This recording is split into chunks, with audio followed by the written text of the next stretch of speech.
had a big influx of Irish Catholics and Asian Catholics and the Irish. The Brahmins were just where do you get the name Brahmin originate from? The Indian caste system? The name Boston Brahmin. Brahmin. That's a good question. Why don't we wait till any turns on the camera? The Asian Irish Catholics. English.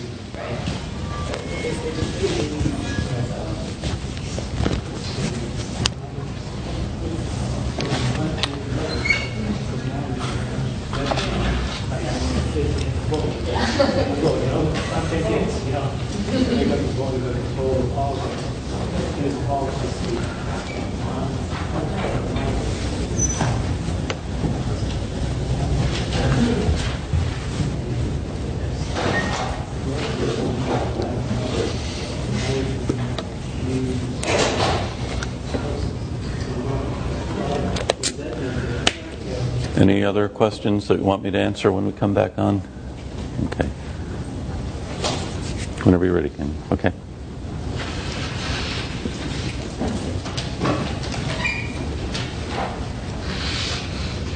We on? Okay. Well, welcome back.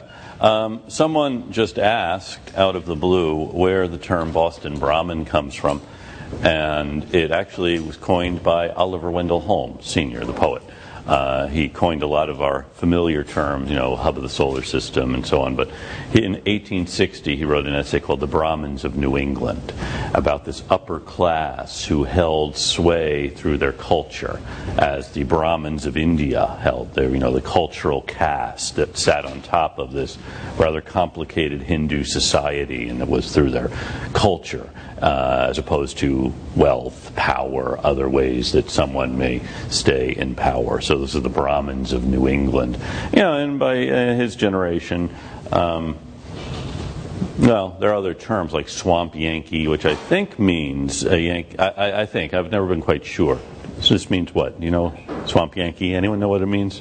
I've only heard it in the context of, the people whose families have been here pretty much from the beginning and represent that odd, very conservative New England mindset. Okay, frugal mindset. This was also something which I think has eroded. It used to be that you could go around Beacon Hill, the most beat up car is the one that belonged to the wealthiest person, or in other places that are enclaves of Brahmins, Ipswich or Nahant, Marblehead. It's not an ostentatious wealth that they display, as that would be poor taste and bad breeding. It's why, when Filene's basement, we saw that's why the Brahmins are shopping there and not at Neiman Marcus, because that would be out of character. And so you go to get bargains as opposed to showing off how wealthy you are. So yeah, the Brahmins. I should tell you, not to turn everything into me, but I wrote this Boston book, as you know, because I've made you all read it. I sent it, the manuscript, to lots of people who know more about Boston than I do. And one person I called, actually, I spoke to before the book came out, was Henry Lee, a very distinguished gentleman, actually head of the Friends of the Public Garden. And, Henry Lee is, the Lees have been around for quite a while, and Henry Lee talks like he couldn't be from anywhere else. He lives on Beacon Hill. I think he's grown. His wife grew up on Beacon Hill. Henry did not, and she never ceases to remind him of that he's an outlander. But I said, would you mind looking at the manuscript? He said, oh, no, I'm sure it's fine. I'm sure it's fine. And then he said, just don't call everyone I know a Brahmin. Okay, so I immediately did a word check, and so that I did not use the word Brahmin, so I was happy with that. One more story about it, actually. The day it was going to the printer, so it had been checked by everybody and so on, and at 5 o'clock that day, the phone rang, and it was yet another of the people who had read it, but he was late with his comments. It was Anthony Lewis, and he said he liked it very much, but I hadn't mentioned Oliver Wendell Holmes. And I thought, well, that's odd. I thought back and said, actually, in an initial version of it, I had a chapter that began with the senior homes, and it ended with the junior homes, the justice. And somehow, in the course of rewriting it, that had changed. And I can't remember if the senior homes is still in there, but junior homes is not. Now, initially, your instinct is when someone like Anthony Lewis calls and says you should put something in, is to say, stop the presses, we'll put in homes. But then I thought, well, wait a minute, there are a lot of other people who aren't in the book either. So if someone comes to me and says, how could you write about a book about Boston and not mention X? I don't know, and some of you have actually mentioned things that I left out, or I can say, well, look, Larry Bird's not in it, neither is Oliver Wendell Holmes. Anyway, any other questions? Yes? So is there actually like a list of Brahmins? Is there a list of Brahmins? I looked it up. You did, there is a list of Brahmins? Family names. Oh, some family names. Yes, okay. So like 25 of them or something. Really? Okay. So like Lee, Saltonstall. Yeah. They go back to the Yeah. Well, some do, and some, well, it's an interesting thing about some of them. Like, some of them only become wealthy with, the Adamses only do when I think John Quincy marries well, and then Charles Francis marries very well, and Charles Francis Jr. becomes a railroad magnate, and that's why the Adams Libraries built in the 1870s. 100 years after John Adams thought, gee, we should build a library to house all these books, and John Quincy Adams had made it a stipulation in his will. He wanted a library built. That was in 1849, and it's not for another quarter century the family can afford to build a library, and because of railroad money. So it doesn't really correlate with money so much as something else. And then there's actually a great book, Cleveland Amory's book, The Proper Bostonians, that begins with this, and it is about this particular social caste. And it begins with a letter that a Chicago firm is about to hire a young man, and they write to his references in Boston, and the letter comes back that, he's a most worthy young man, that his mother is a Cabot, and his father is a Lee and a Lodge, and also there is some Apthorpe and Saltonstall too. And they write back and they say, well, thank you, but we weren't interested in him for breeding purposes. Well, anyway, I don't know if there are any other thoughts on any of this. I wanted to talk about some other things, and actually what you see here is reference to the 1918 World Series. I know Bostonians, for years we were taunted by New Yorkers with a chant of 1918, the last time until 2004 that the Red Sox won the World Series. And I think the joy must have gone out of it for Yankee fans after 2004, both because they lost such a cataclysmic way in the playoffs, and then they don't have 1918 to yell anymore. So I don't know. Is anyone here a Yankees fan and want to admit it? Or? That's the only way the Red Sox could have won that series. Yeah.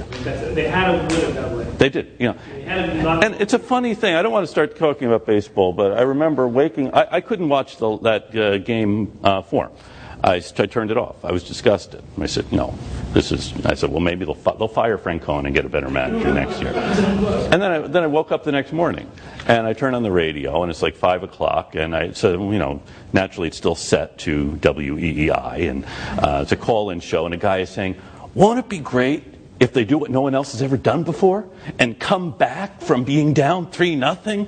And part of me thinks, boy, is this guy delusional? Another part of me thinks, yeah, that's right. But anyway, here, now, the 1918 World Series, we won't talk too much about other than to show you Smokey Joe Wood, who of course was one of their pitchers, and Babe Ruth, who was another of their pitchers in the 1918 World Series. And there you see a little thing. Didn't make much of a stir here. Today, Red Sox are in the playoffs and the city shuts down. 1918, well, even in the 40s, probably even in the 70s, and even in the 80s, life went on, even though people were excited. 1918, it's not that big deal because there are actually other things happening that are of more import. Remember, the war in Europe is winding down, but for Boston, the real big thing that happens in the fall of 1918 is the flu epidemic. And Boston is one of the epicenters for this global epidemic that kills more people than the First World War did. And it's called the Spanish flu because in the late months of 1917 and then early 1918, it appears in Spain. And then from Spain, the flu virus migrates or is carried by people to Asia. And in Asia, it combines with an Asian flu strain, and in the fall of 1918, it comes back into the Atlantic by way of Dakar, and from Dakar, then being part of the French colony of Senegal, it is brought by ships and people on the ships into France, and the port of Brest in France is one of the main shipping points, and now young men are coming back across the Atlantic from having gone off to fight, or some are still going over to Europe, and the virus comes back from Brest into Boston, and in September of 1918, soldiers at Fort Devens start dying, and soldiers getting off ships at Commonwealth Pier in Boston are struck by the flu. And this particular virus really hits hardest young, healthy people, and it's kind of a strange thing that here you see the percent of deaths at all ages. Let me see if we can figure this out. Okay, in September of 1918, over 30% of the deaths were of young men and women around 30. And then in October, it's 27%. So the highest rate is among young, healthy people. As most flu viruses really most affect the elderly or infants. And this one, it is young, healthy people. And these, of course, are the very people who are coming back from the war. Probably, if you look back in your families, you may find anecdotes about the flu. I have an aunt who is 96, and she was talking about her uncle, who she remembers when she was a toddler, probably because the story was repeated, came back from the war. She has a picture of him marching in a parade, and 3 days later he was dead. Probably was sick on the ship, as these ships carried the virus back and forth across the Atlantic. And Boston, being one of the main shipping points, becomes, as I said, an epicenter for this virus that strikes young, healthy people at a time when young, healthy people are really massed in cities, having gotten off troop ships, or women working and support of the troops in various enterprises and so on. My grandmother at this time she actually lived in New York, and her job took her to Boston like once a week. She sold stuff for drugstores. So she would come to Boston on a Monday, take orders. She was then probably in her 20s, and take orders, and then go back to New York, come back at the end of the week. And she remembered she would come on Monday, take orders. When she came back on Friday, the people she had taken the orders from were dead. It moved very quickly. There was a novel by Catherine Ann Porter about this. Actually, this shows the spread of the flu from September to October. The dark areas are where it hits first. So you see Boston or eastern Massachusetts, then you see Philadelphia and the Chesapeake area, and then in other places. That is, it hits an area and then spreads out. Catherine Ann Porter wrote a book, Pale Horse, Pale Rider, about the flu. A young woman in delirium with the flu who does survive it and then has this feeling of, I suppose you would call it ennui or, why. But here's the different things. Vicks VapoRub can be used to treat the flu. No one knew how to stop it. My grandmother also remembered everyone wanted to buy Listerine because they thought Listerine would stop the spread of the flu. And people would wear masks, as they do today. But Vicks VapoRub, other attempts to stop the spread of the virus. One thing cities do is ban parades, which is why there isn't a parade when the Red Sox win the World Series, because you don't want to have a parade. There is a parade of the soldiers coming home, and 3 days later the virus really takes off. You know, you could put two and two together if you are so inclined. So this is the big story in Boston in the fall of 1918, as you know, the Red Sox are winning the World Series, and as the war is ending. The war ends in November of 1918, and then with the ending of the war, there are other problems that emerge. Actually, some of them are things Annette Hentoff touched upon. Here's one problem in 1918, 1919. During the war, the federal government actually assumed the running of railroads, shipping lines, and also during the war, none of the labor unions in the country had demanded wage increases. And, well, it's a good thing, part of the war effort and so on. And after the war, the Boston police form a union. You know, there have been attempts by the police to organize, and after the war they do so, and they affiliate with the American Federation of Labor. They try to affiliate with the American Federation of Labor. And the thing to remember here, you can't think about the years after World War I without bearing in mind that one of the big outcomes of the war was the collapse of Tsarist Russia and the brief Republican regime in Russia, and then in October or November of 1917, the creation of the Soviet Union, which changes the nature of radical movements for the rest of the 20th century. And we'll talk a little bit more about this in the moments to come. But there is a fear that some labor movements are actually part of a broader communist enterprise to destabilize what we call democratic governments, what they would call capitalist regimes. And you see this in Germany and other places after the war with, you know, active communist movements whose intent is to destabilize these regimes and to usher in the era of the workers' revolution, the International. I know some of you are getting ready to sing "Arise, you prisoners of starvation." You're Jonathan. You're about to burst into song. So the formation of a communist international. You know, there had been an international communist movement before, beginning, you know, I suppose in 1848, the year of revolution. 1870, you have the Paris Commune and so on. For the first time, though, after 1917, the international communist movement is tied in with the national ambitions of what had been Russia and now is the Soviet Union. And so with the rise of a labor movement in the United States, you see a fear that this, you know, newly energized labor movement is actually part of a broader communist agenda. It's not quite the point of this particular cartoon where you see all of these criminals seeing the striking policeman as their ally, but there is this fear of communist infiltration, which we'll talk about in a bit. This is the police commissioner of Boston, the man on your right, talking to the mayor of Boston, a fellow named Andrew Peters. Mayor Peters is a curious figure. Anyone know anything more about him? Anyone like descended from him?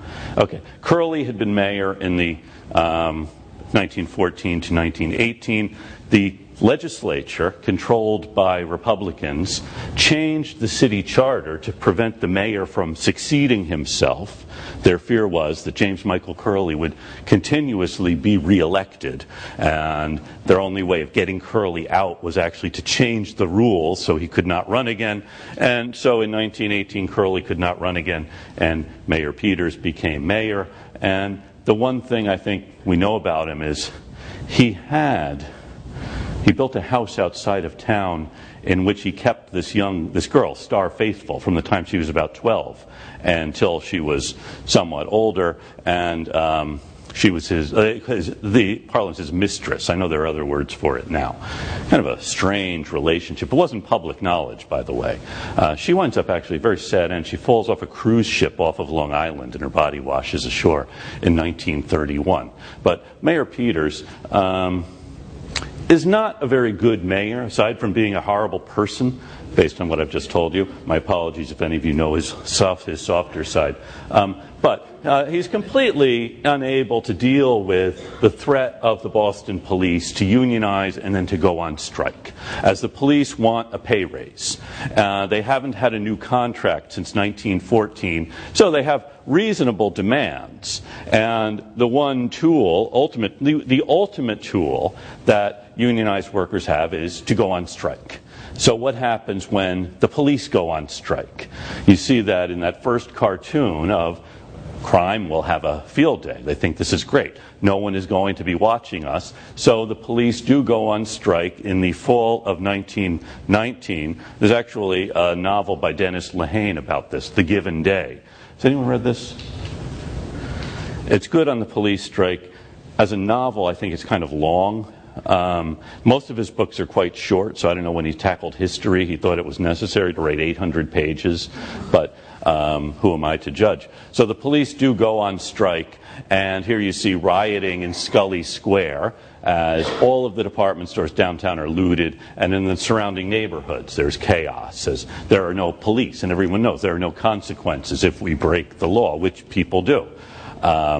All kinds of bad things happen, rapes, robberies, arson, etc., during the police strike. And the mayor, as I said, is completely unable to cope with this crisis, which I don't know how any of us would cope with this. You know, Tim, if you were mayor at this time, I don't know, you probably could figure something out. But it was beyond Mayor Peters, and as the city was roiled with chaos, Samuel Gompers, the head of the American Federation of Labor, offered to come to Boston to help mediate this dispute between the policemen and the city. And recognizing the mayor's fecklessness, the governor stepped in. This is also the rioting on Scully Square, another view of it.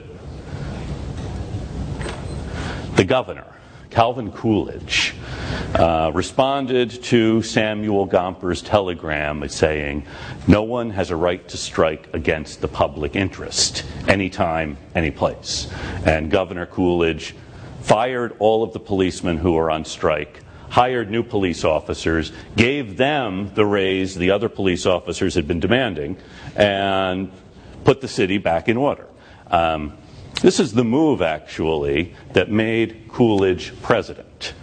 He was a man of few words, but he made them count. As you know, no one has a right to strike against the public interest. The Republicans are so heartened by this that I was reminded of this last year. You may remember there was a dispute going on with the police, the details, and so someone who knows the governor should tell him what happened to the last governor who stood up to a union like this.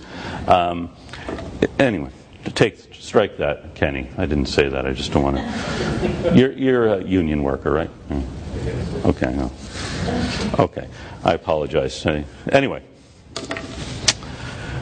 1920, Coolidge is nominated for vice president by the Republicans. Coolidge, an interesting career. He's from Northampton. Well, he's born in Vermont, as Vermonters never tire of telling people. Maybe now that they're all socialists in Vermont, they have tired of telling people about Calvin Coolidge. But, he was born in Vermont, but actually spent most of his political career in Massachusetts. Practiced law in Northampton, retired to Northampton after he left the White House, and died in Northampton. And his widow continued living in Northampton into the 1960s is when Grace Coolidge died. But Coolidge had been elected to the Massachusetts legislature, and then he'd been elected to the state senate. And then as a member of the state senate, then controlled, of course, by Republicans, he had risen through the leadership till he was second or third in line in the leadership team in the state senate. David McCullough's wife is the daughter of another Massachusetts political figure, and she remembers her father, or she remembered her father talking about in the old days when they would talk about whether Calvin would become president. And they meant president of the state senate. because who could imagine a loftier position anyway? But then the guy immediately ahead of him died, the guy immediately ahead of him was indicted, and so Coolidge became president of the state senate, which is a very important position in Massachusetts. And then he was nominated for lieutenant governor, which is an insignificant position in Massachusetts, and then the governor died, and Coolidge became governor. And that's why he was in a position in 1919 to take over the Boston police, and which is why he then became vice president. H.L. Mencken, the journalist from Baltimore, was at the Republican convention, and when Coolidge was nominated, a Boston journalist said, "All I know is someone is going to shoot Harding." Harding was the candidate for president, because he said Calvin Coolidge is the luckiest son of a bitch who ever lived. And he went through this whole story of how Coolidge had become governor in the most unlikely of ways. By the way, in those days, candidates never went to the convention. They weren't supposed to. They weren't supposed to act as though they really wanted this position, because that would be unseemly. So Coolidge, of course, was in Boston, or he might have been at his home in Northampton when the phone rang and it was someone calling from the convention. Typically what would happen then is a delegation from the convention would go call on the candidate and tell him that we have nominated you for president or for vice president. And then, of course, the candidate would act very surprised at this news and flattered and also humble, because I'm not worthy of this. I hadn't sought this. And generally, they came around to accepting it. But the story is Coolidge puts down the phone and turns to his wife and says, "Nominated for vice president."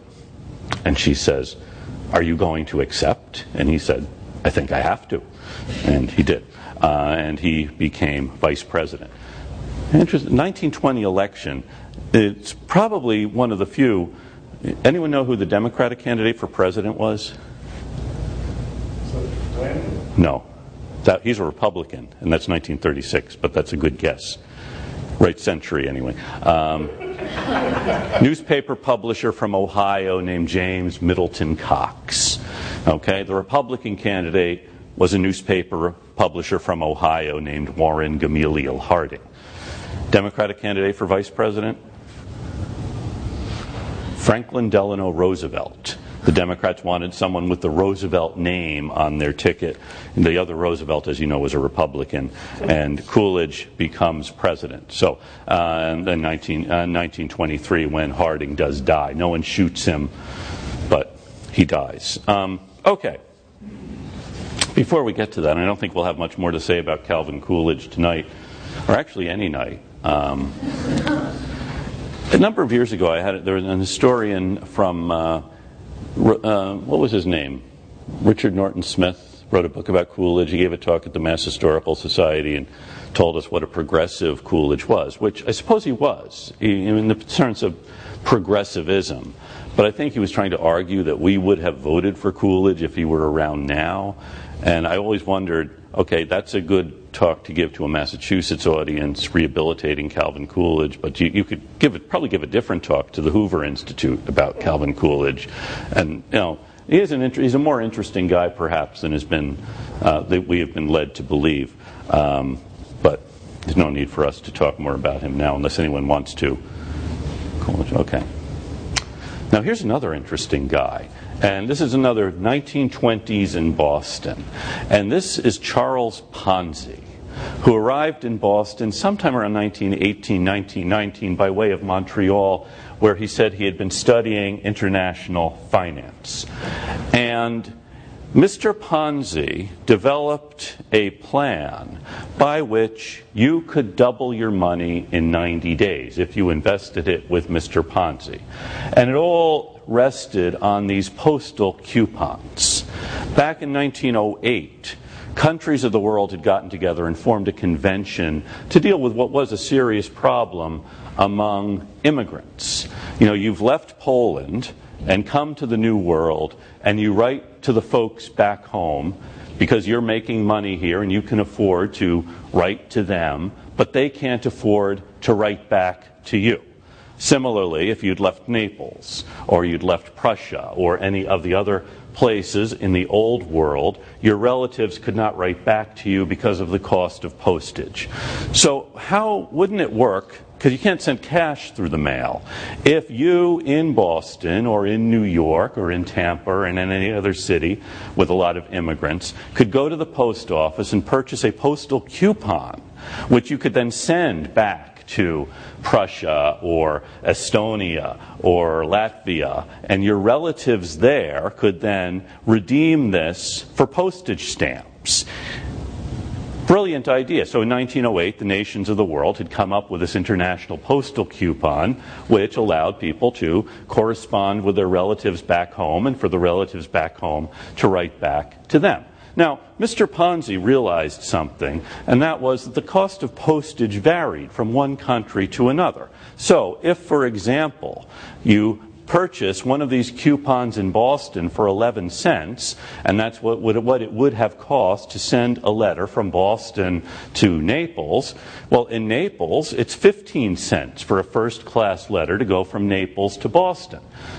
So what is worth 11 cents in Boston is worth 15 cents in Naples. It's worth 20 cents in Poland. So if you buy enough of these coupons for 11 cents, let's suppose you buy 1,000 of them in Boston, and someone can redeem them in Poland, they're redeeming them for 20 cents.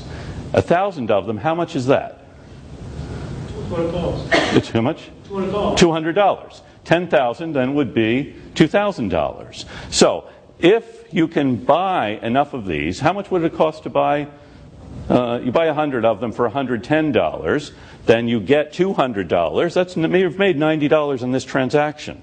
You know, if you multiply it, you make much more. This is a can't-lose situation. So if you would invest with Mr. Ponzi for 45 days, you give him $100. In 45 days, he'll give you $150. If you let him hold on to your money for 90 days, he'll give you $200. So in 90 days, you can turn $100 into $200. This is a wonderful idea. This is a can't-lose situation, and you would be crazy not to invest with Mr. Ponzi. And you can put your money in a bank. How much interest does a bank pay? Back then? Yeah. 3%? Excuse me? Back then, probably 3%. 3%. So you can put your money in a bank at 3% interest. That means if you put $100 in, at the end of the year you get $103. This way, you put your $100 in, and in 90 days you get $200. Isn't that an astonishing thing? And Ponzi has one of the great gifts of a financier, which is an ability to talk smoothly and convincingly. Perhaps I've been working on this. If you don't really understand how this works, come and see me after class, because I have an investment idea for you that can't lose. See, and people start investing with Mr. Ponzi, and this works because the first group comes in and they invest. Then word spreads as they have come back to me, and I start, okay, Mr. Lane's first in line, so I pay him back.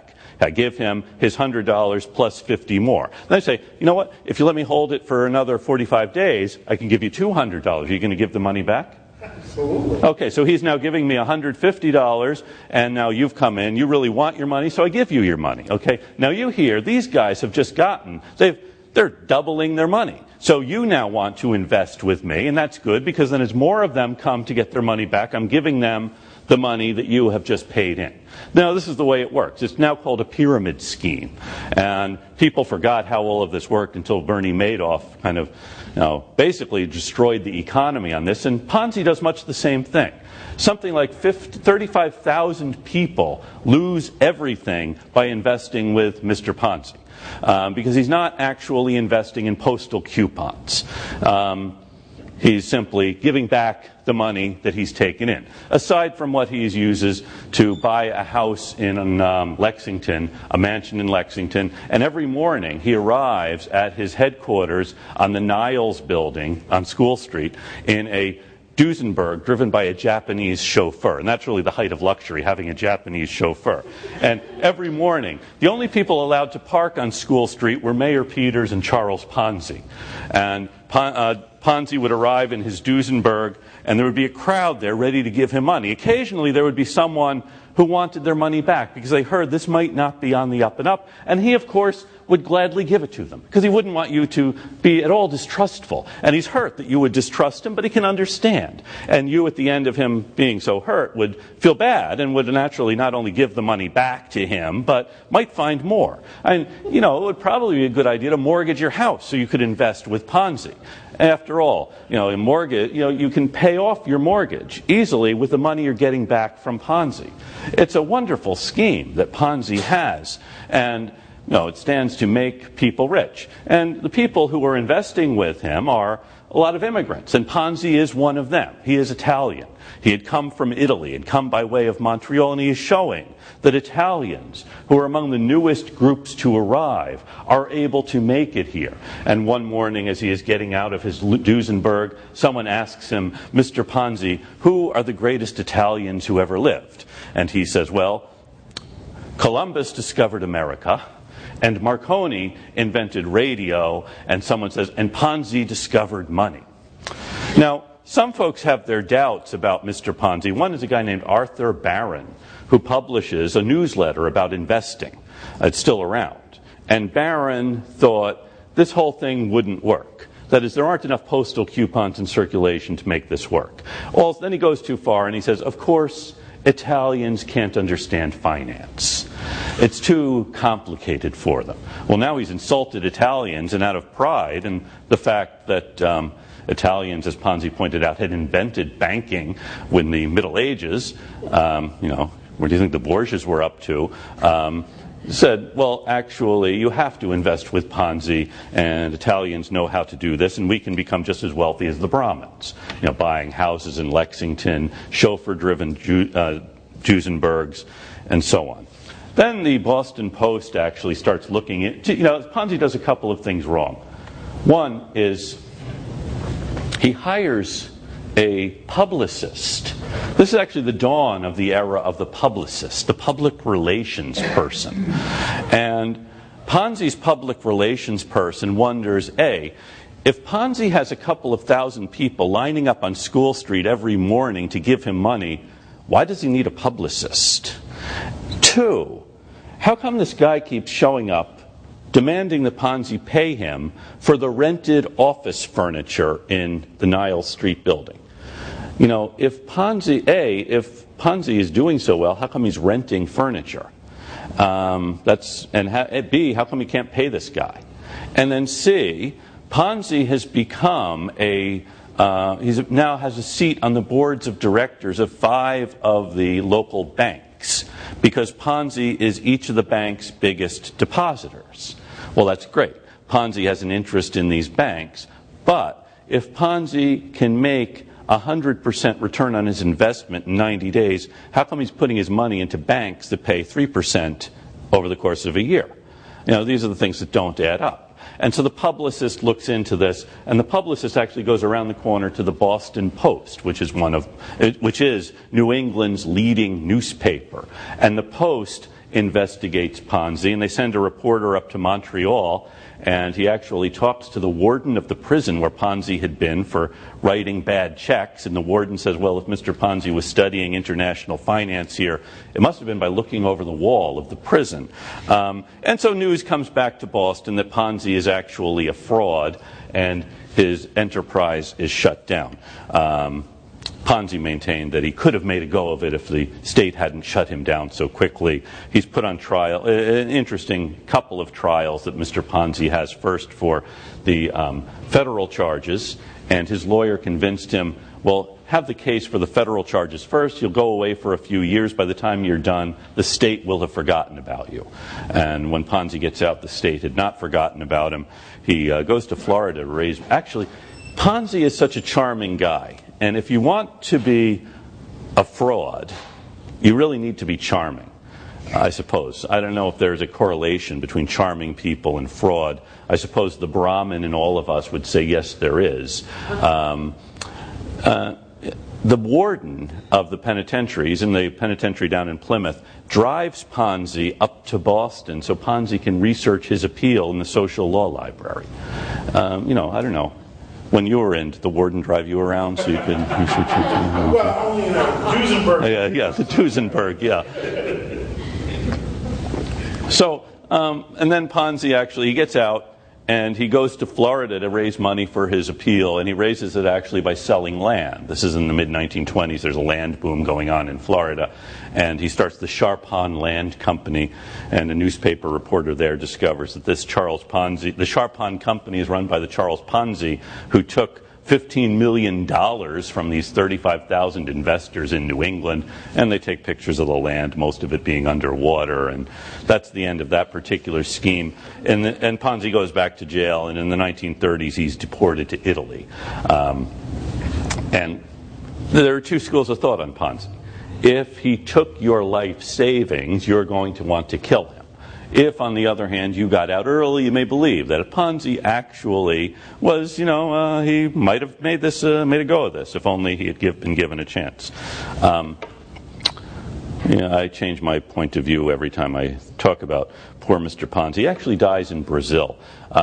His cousin was a pilot for Mussolini, and they set up an airline between Buenos Aires and Rome.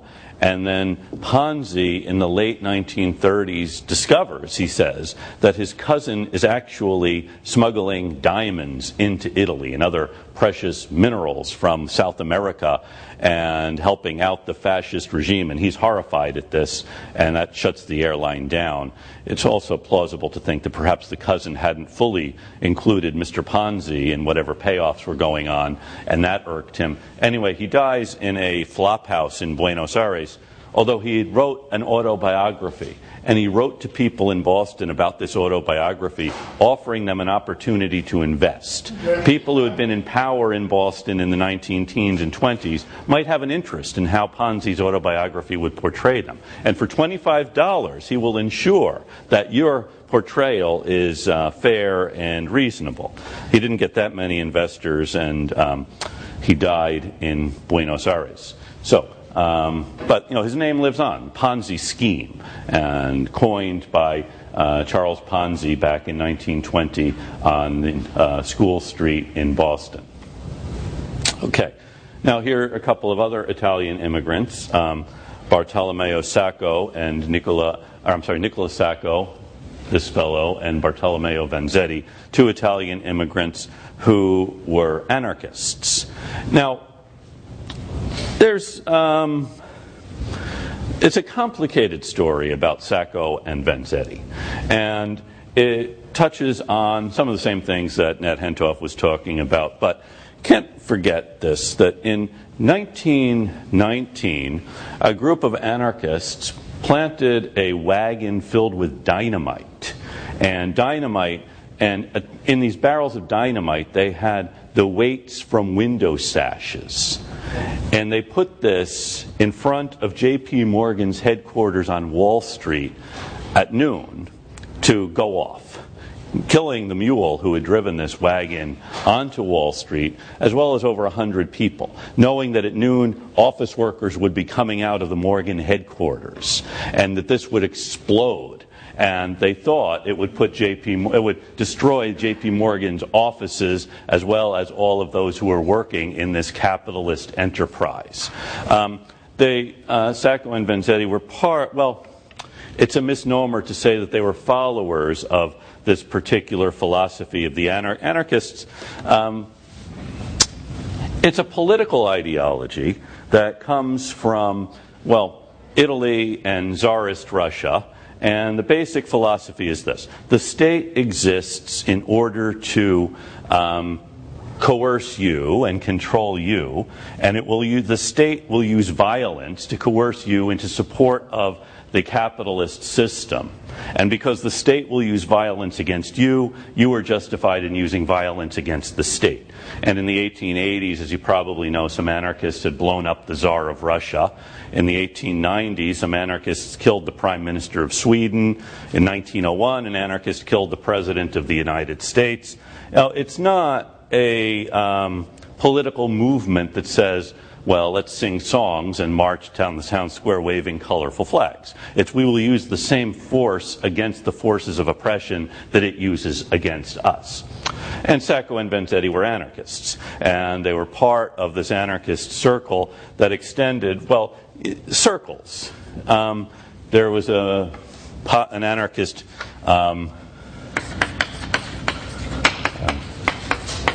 Subversa, the Subversive Chronicle, which had a guide to things like how to make bombs. And in addition to the bomb planted at J.P. Morgan's headquarters in 1919, anarchists sent bombs to other people involved in the capitalist system. Oliver Wendell Holmes, for example. You may recall in 1919, Holmes wrote a series of decisions for the Supreme Court on the limits of free speech in wartime, saying that some certain radicals could stay in jail because they did constitute a clear and present danger. So Oliver Wendell Holmes has a bomb sent to him. A senator from Georgia has a bomb sent to him, and his maid opens it and it blows her hands off. A. Mitchell Palmer, the Attorney General, has a bomb delivered to his house that blows off his front porch. And Palmer subsequently, fearing with the rise of the Soviet Union, with the fact that someone's blown up the front part of his house, fears an international revolution, which is going to be launched on May 1st of 1920, takes action to crack down on subversives. Suppose if someone blew up Eric Holder's house, he would react quite strongly. And, Palmer was a Quaker. And Franklin D. Roosevelt lived next door to Palmer. And when the bomb goes off, Roosevelt comes over and he says Palmer was out there stamping on the rubble. And he said theeing and thouing all over the place because of this bomb that had gone off. But, so there is a series of bombings by the anarchists. And in the spring of 1920, there's a crackdown on anarchists. And Sacco and Vanzetti hear that there's a crackdown on some of their anarchist friends, actually, in New York had been taken into custody. And one of them died after either jumping or being pushed from New York's police headquarters, where he was under interrogation. And these guys are gathering up their subversive literature in the advance of this crackdown on subversive activities when they are arrested stepping off of a streetcar in Bridgewater, Massachusetts. Now, and they were quite evasive about what they were doing and why they were carrying weapons. Vanzetti was a fish peddler in Plymouth, and he said he needed a gun to protect his fish cart. Well, why does he have shotgun shells? Well, he's kind of vague about that. And Sacco is also vague about what he is doing. By the way, is there any relationship to these? No, I'm actually not already Italian. I was adopted. Okay, you were adopted. Okay. I just realized Scott's last name is Sacco, so I'll tell you a funny story, though. Okay, good. Well, my father, when I was a kid, was a night custodian at a Superior Court, and these guys were tried. Yeah. He convinced a reporter from one of the Boston newspapers that he was related. What a great story this was. Mike Taibbi, who is now an international correspondent for BBC. He did a piece on it about my father sweeping floors in the courtroom, which is a place where Nicole Sacco was convicted, and it wasn't true. Wow. They had to go back and pull it. Wow. Because Sacco did have a son, and did have children, right, and a widow. But yeah. I mean, my in-laws bought a house in Quincy, and it was a house lived in by one of the jurors. This was in the 50s. They'd put an ad in the newspaper saying, we're not the same people who are on the jury. I mean, feelings still ran very high about what happened. And anarchists weren't averse to taking action. So that's interesting that, not related, but that is a funny story. And that's, of course, you're being sued, I guess. Anyway. Now, this is what had happened. In Braintree, there was a string of robberies of shoe factories. And in April of 1920, there was a robbery of a shoe... Actually, they're not robbing shoes. the payroll officer is carrying the week's payroll from the armored car into the shoe factory, accompanied by a guard. The payroll officer's name is Parmenter, the guard is Baldassari, and these two guys approach, shoot them, take the payroll, get into a car that is speeding by, and take off. So someone has robbed the shoe factory. The police in Braintree and in the South Shore are looking for the robbers of the shoe factory. They find these two guys because these guys have come with some others to pick up a car that the police believe may have been used in the shoe factory robbery, and they arrest them thinking they may be involved in this robbery of the shoe factory. They think they're being arrested because they're anarchists, so naturally they lie about what they're doing.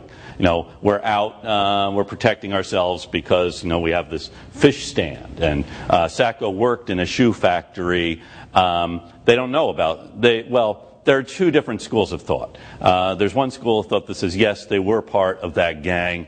Another school of thought that says, no, they probably weren't. What we do know is that the trial was something of a farce, as Sacco and Vanzetti are essentially put on trial for being anarchists, and they're quite proud of being anarchists. They don't deny this. And they believe that the capitalist system is going to destroy them, so what else can you expect?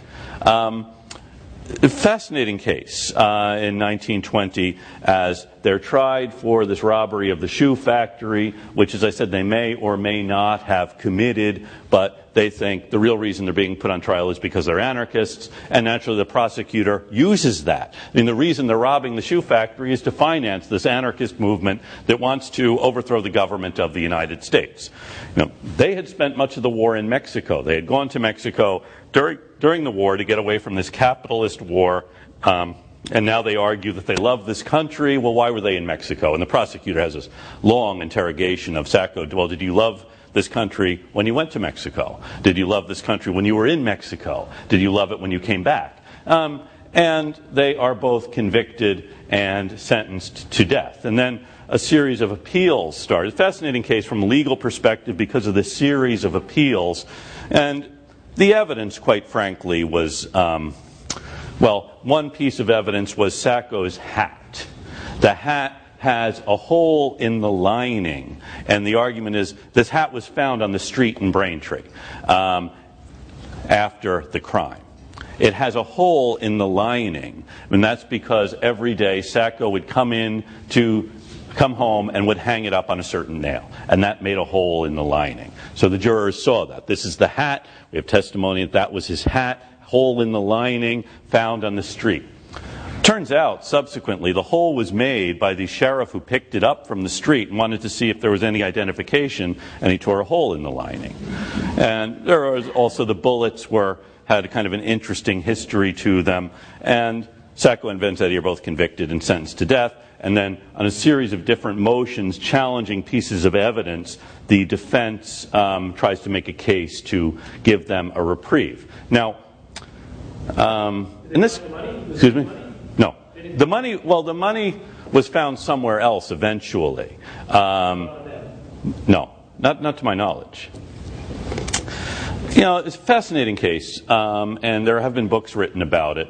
But then what happens, they actually are convicted in 1920, and the appeals go on until 1927. And this becomes one of the big issues in Boston, actually in the world in the 1920s, as Boston becomes the center for these protests of attempts to free Sacco and Vanzetti. It's actually a global thing. Here you see, this is in Trafalgar Square, free Sacco and Vanzetti. We now know actually that much of the international agitation was sponsored by the Soviet Union. And this is something we only learned with the fall of the Soviet Union and the opening of the Soviet archives, that there were these spontaneous demonstrations all around the world, because this does cast real serious doubt on the, what shall we say, the impartiality of American justice. Various folks come to Boston to be part of the campaign to free Sacco and Vanzetti. In the upper right-hand corner, or your upper left-hand corner, is John Dos Passos, novelist.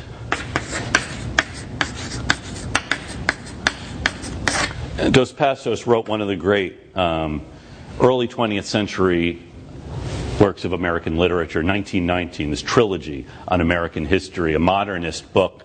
And he comes to Boston, is really one of the spearheads of the Free Sacco and Vanzetti movement.